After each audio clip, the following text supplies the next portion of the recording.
안녕하십니까 수험생 여러분. 지난 시간 백제 건축 잘 공부하셨습니까? 지난 백제 건축을 좀 복귀해 보면 백제 건축에서 가장 중요한 부분은 바로 미륵사지 석탑과 같은 그런 석탑의 시원 양식이라든지, 그리고 기단의 여러 가지 형태들, 그리고 문여왕릉 같은 그런 고분 건축들, 그리고 뭐니 해도 성곽을 축조하는 그런 판촉술들이 아닐까 싶습니다. 그래서 그러한 부분들은 다시 한번 수험생들께서 정리를 해주시기 바라고요. 그러면 이번 시간에는 삼국시대의 바로 네 번째 시간이 되겠습니다. 신라 건축에 대해서 알아보도록 하겠습니다. 신라는 여러분들이 잘 아시다시피 삼국 중에서도 가장 늦게 어떻게 보면 고대 왕국의 형태를 갖추었는데요. 근데 가장 늦었음에도 불구하고 큰 형들인 고구려와든지 백제 등과 맞서 싸우면서 힘을 키우고, 물론 나중에는 중국 당나라의 힘을 빌리기는 했지만 삼국 통일의 대업을 이룩한 그런 나라가 되겠습니다. 그 시간 속에서도 일단 통일신라는 이후에 배우도록 하고요. 통일 이전의 삼국시대의 건축에 대해서 그럼 알아보도록 하겠습니다. 먼저 시대 개요입니다. 신라는 기원전 57년도부터 기원 AD 654년까지 이룩된 나라인데요. 그때까지의 이제 시대를 고신라 시대라고 하죠. 그러니까 이번 시간에 배울 시대의 구분은 바로 요때 태종 무열왕 때 정도까지입니다. 그 위에 두시고요. 크게 이제 4세기에는 크게 이제 신라가 고대 국가의 형태를 잡아가기 시작할 때죠. 백제는 이미 큰 위세를 떨치고 있었던 그런 시기였고요. 그리고 5세기에도 힘이 그렇게 크지 않았습니다. 그래서 왕권을 상징하는 적성 목갑분들이 있었다는 것을 추정을 해서 왕권이 조금은 더 강화됐다. 그 정도로 볼 수 있고요. 신라가 이제 본격적으로 힘을 떨치기 시작했던 것은 바로 지증왕 때 이후입니다. 이때부터 바로 왕이라는 칭호를 사용하게 됐고요. 그래서 최전성기를 맞은 것은 신라 바로 법흥왕 시기가 되겠습니다. 이때 율령이라든지 공복제정, 그 다음에 불교를 공인하게 됨으로써 고대 국가의 정치체계, 문화, 종교까지 아우르는 그런 고대 왕국의 기틀을 다 잡고 발전해 나가는 그런 시기가 되겠습니다.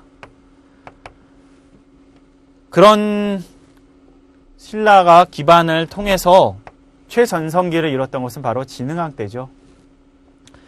이때 한강 유역을 확보를 하고, 그 다음에 저 위에 있는 적성이라든지 한경도까지 진출해서 그런 것들을 알 수 있는 것이 바로 진흥왕 순수비죠. 여긴 국사에서도 중요하게 여겨지는 그런 부분인데요.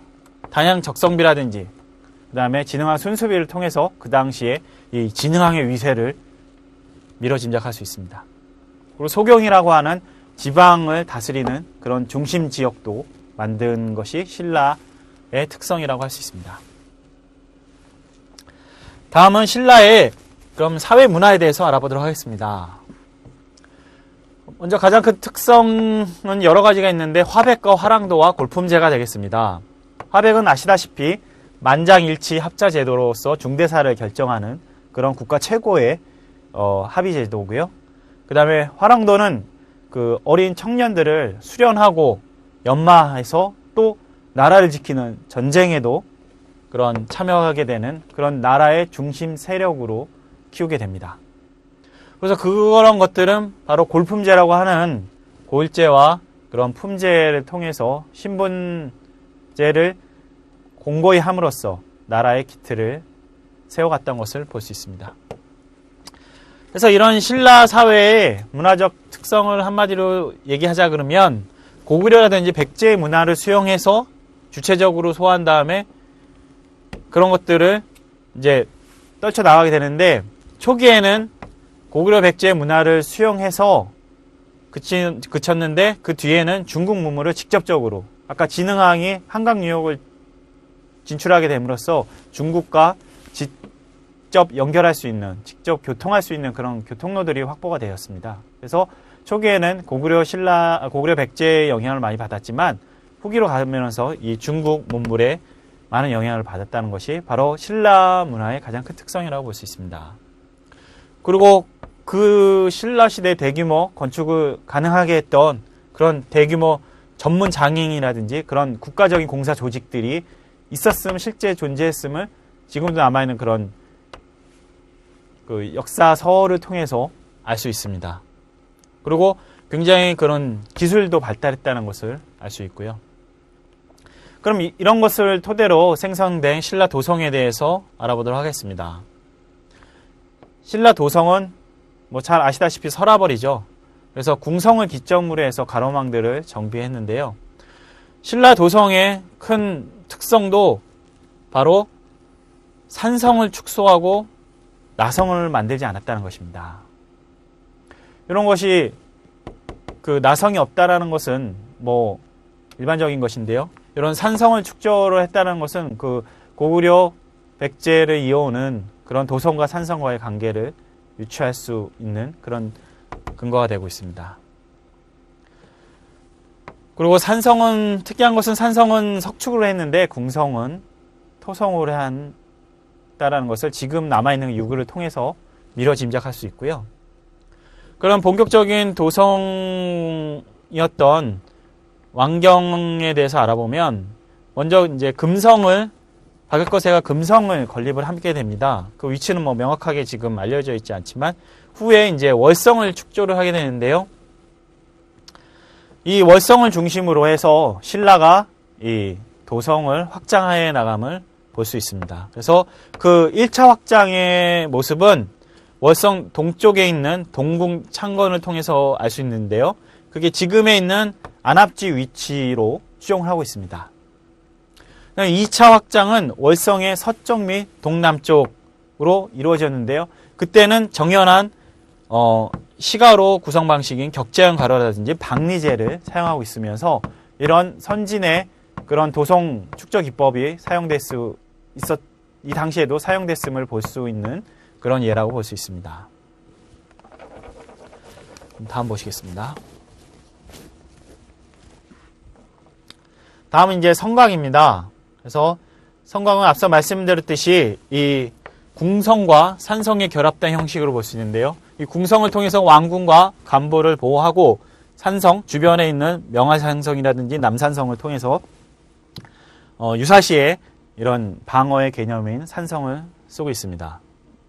그래서 이런 것들을 어떻게 축조했는가 하는 부분들이 이런 남산 신성비와 같은 그 기록을 통해서 알 수 있습니다. 그래서 그 당시에 남산 성을 쌓는 축조 기록이 자세하게 나타나는데요.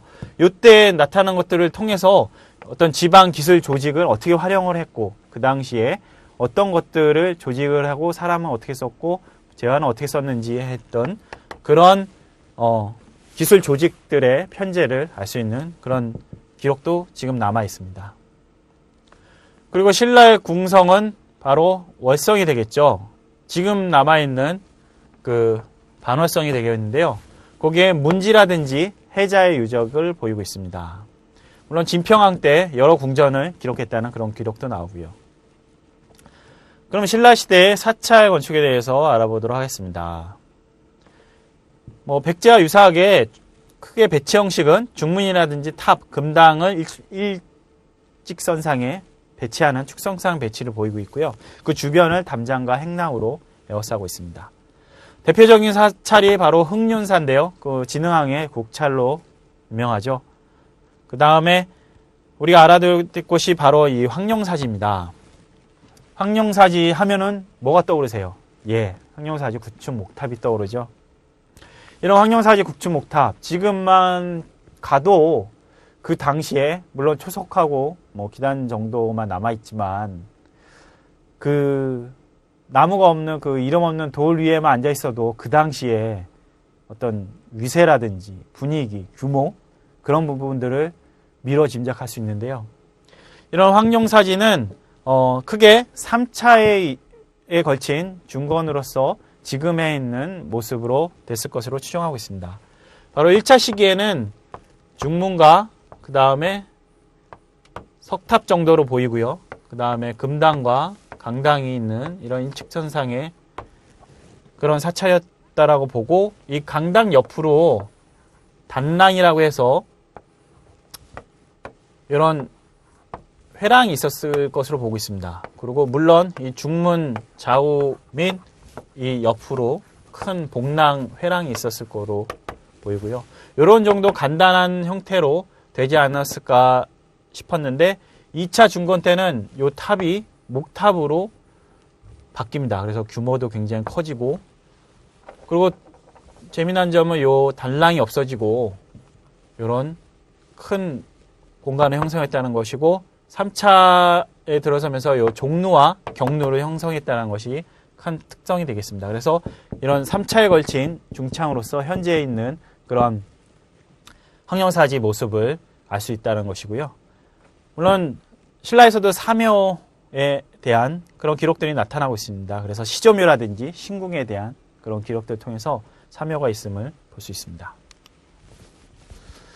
다음은 신라시대 주거에 대한 부분입니다. 신라시대 주거로 물론 남아있는 것은 없고요. 그 기록을 통해서 알 수 있는데, 삼국사기 옥사조라든지 삼국유사에 나오는 35 금입택을 통해서 알 수 있는데, 이게 좀 애매합니다. 이게 통일신라인지 신라인지 명확치 않아서 그것이 좀 애매하긴 하지만, 그런 기록을 통해서 신라시대 주거 문화를 엿볼 수 있다는 것이고요. 그 중에서도 35 금입택의 하나인 제매정지는 김유신의 생가로 알려져 있습니다. 실제 전하는 유구는 없지만 그것을 미뤄 짐작할 수 있는 그 가형토기가 있습니다.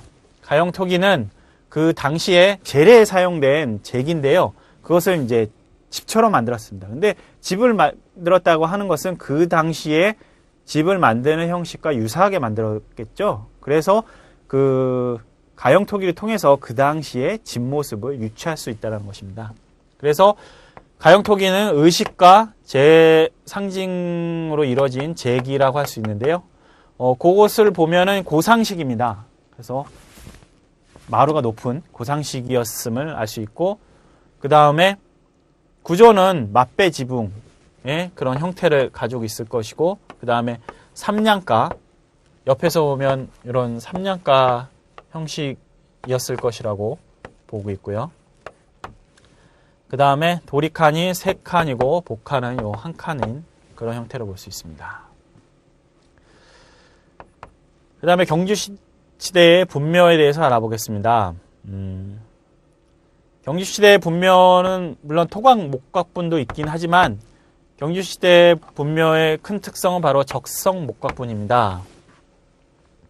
이 적성 목각분이 반월성 부근에 많이 나타나는데요.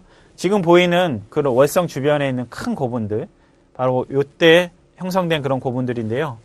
그래서 그것이 바로 고신라 시대 주류를 이뤘던 그런 고분이 되겠습니다. 그래서 그 적성 목각분에도 여러 종류가 있는데요. 다강묘라고 해서 한 봉분 안에 여러 시신을 매장하는 것이 있는데요. 요거는 이제 하층민들이나 관리 정도고, 이제 왕족들은 표용분이라고 해서 이 분묘를 요런 지금도 그 경주에 가보면 요렇게 생긴 낙타 낙타 등과 같은 형태라고 해서 이제 표용분이라고 하는데요.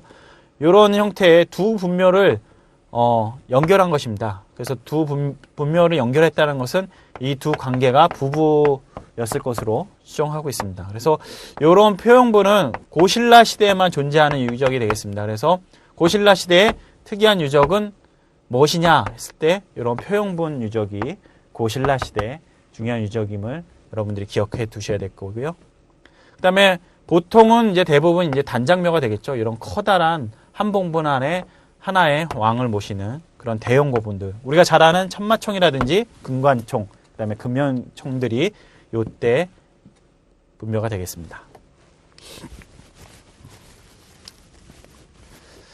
다음은 이제 석탑에 대해서 알아보도록 하겠습니다. 신라시대 가장 유명한 석탑은 바로 분황사 모전석탑입니다.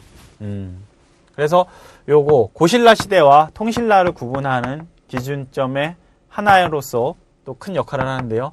바로 분황사 석탑은 통신라 시대가 아니라는 거, 그거 먼저 염두에 두시고요. 그래서 요 분황사 석탑은 바로 모전석탑입니다. 모전은 무엇이냐? 바로 전탑 아시죠? 전탑이라고 하는 것은 전벽돌로 이루어진 탑을 전탑이라고 하는데, 모전이라고 하는 것은 그 돌을 전탑과 동일하게 만들어서 쌓은 석탑이라는 뜻입니다. 그래서 신라 초기의 석탑의 시원 형태로 볼 수 있고요. 아까 얘기했듯이 그 안산함이라고 하는 그런 돌을 가지고 전돌 형태로 축조를 했습니다. 그래서 원래는 7층에서 9층 정도의 높이로 추정하고 있습니다. 지금은 한 3층 정도밖에 안 남아있는데요. 분황사 탑의 특성 중에 하나가 바로 기단입니다. 요 기단이 있는데, 기단에 보면은 이제 막돌 기단으로 되어 있습니다. 분황사. 요 기단이 굉장히 특이한데, 막돌 기단임에도 불구하고 여기 위에는 널따란 그 갑석과 같은 돌들이 있는데, 요 갑석과 요 밑에 있는 자연석들을 맞추는데 그랭이 기법을 사용했습니다. 그랭이 기법이란 무엇이냐면, 요런 갑석들이 있는데 여기에 이제 밑에는 자연석들이 이렇게 사용이 되겠죠. 근데 요것을 어떻게 맞추느냐, 얘를 깎느냐에 의해서 요 가공 기법들이 달라질 텐데, 요 모전석탑 기단 같은 경우는 요 위에 있는 돌들을 이렇게 밑에 있는 자연석 모양으로 깎았습니다. 그래서 이런 자연적인 모습을 한 그랭이 기법이라는 것이 물론 목조건축에서 주로 초석과 기둥 사이에 나오는 얘기인데요. 기단에서 그랭이 쓴 것이 그렇게 사례가 많지 않습니다. 요 분황사 모전석탑의 요 그랭이 기법 기단, 요건 좀 위에서 알아보시고요. 그 다음에 지금도 있는 물론 사자 형상의 4마리 그런 형상이 있고요. 분황사 탑의 또 특성은 1층 탑신에 사면마다 그 감실이 있다라는 거죠. 이렇게 탑이 되고 있는데요. 요 사면마다 중앙에 감실이 있는데, 요 감실이 물론 요 돌로 기둥을 이렇게 세웠습니다. 그리고 여 옆에 인왕상들을 배치를 해서 여기가 바로 부처님의 불전이라고 하는 그런 형상을 나타내고 있고요. 해서 이런 분황사 탑은 우리나라 석탑의 큰 줄기인 하나인 신라계 석탑의 시원형으로서 그 위치를 점유하고 있으니까요. 꼭 그 실예와 그 특이점들을 구분해서 꼭 암기하시기 바랍니다. 다음은 이제 석교인데요. 월정교지 및 월성 인근의 석교지가 지금도 전해지고 있고요. 그 다음에 중요 유적이 이제 첨성대죠. 그 반월성 그 옆에 가면 지금도 많은 스포트라이트를 받고 있는 것이 바로 첨성대입니다. 여러분들이 잘 아시다시피 이것은 천문대 역할을 했을 것이라고 추정을 하고 있죠. 그래서 사각의 2단 기단으로 되어 있는 배을림 원통형 평면을 하고 있습니다. 그리고 총 27단의 화공석으로 석축 형태로 쌓여져 있고요. 제일 꼭대기에는 우물정자형의 그런 장대석을 쌓아서 정상부를 마감을 했습니다. 물론 가운데는 천문 활동을 하기 위한 계급부 및 그런 시설들이 있을 것으로 추정하고요. 내부는 지금 흙으로 다짐되어 있는 상황입니다.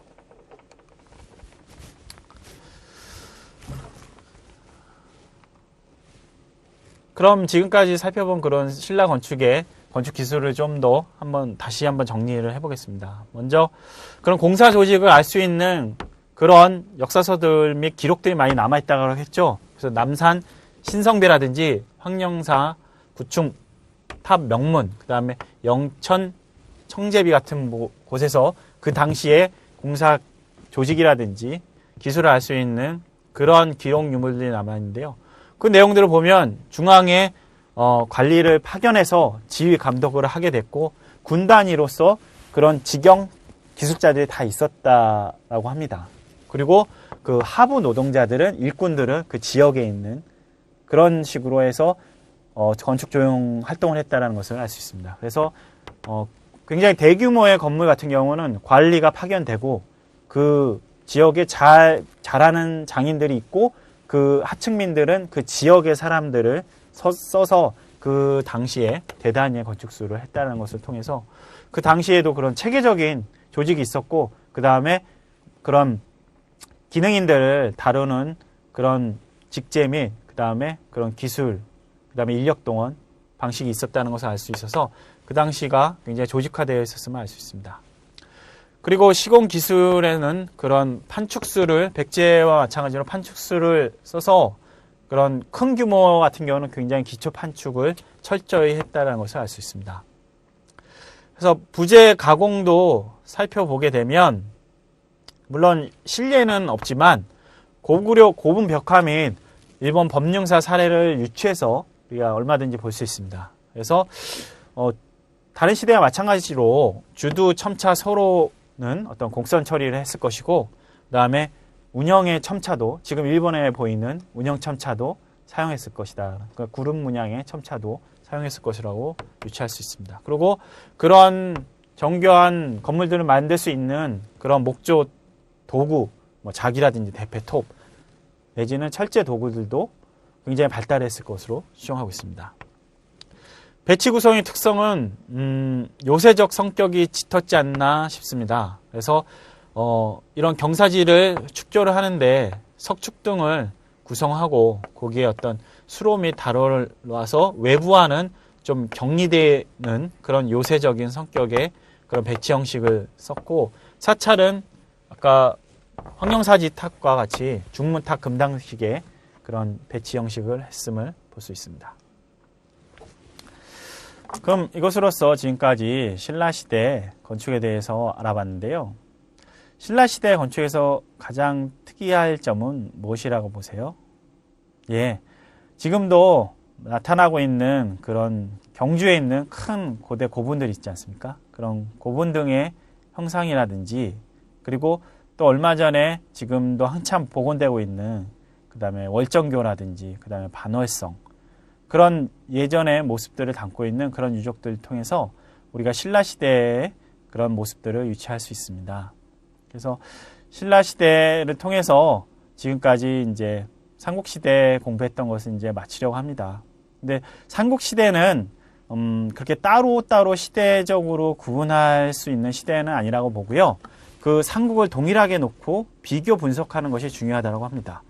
고구려가 있고 그 다음에 그 고구려와 같은 뿌리가 갖고 있는 백제건축 또 그것과 늦게 출발했지만 경쟁하면서 나중에는 삼국 통일을 위협하는 그런 대업을 위협한 그런 신라시대를 각각 독립선상에 나서 그 부분들의 공통점과 차이점은 무엇인가 그렇게 살펴보신다 그러면 여러분들이 삼국시대 건축을 이해하실 수 있는 큰 틀을 잡을 수 있을 것이라고 봅니다. 그러면 이것으로써 삼국시대 건축 이것으로 마치고요. 다음 시간에는 그 남북국시대 본격적인 이제 통일시대의 통일신라와 발해건축에 대해서 공부하도록 하겠습니다. 예, 감사합니다.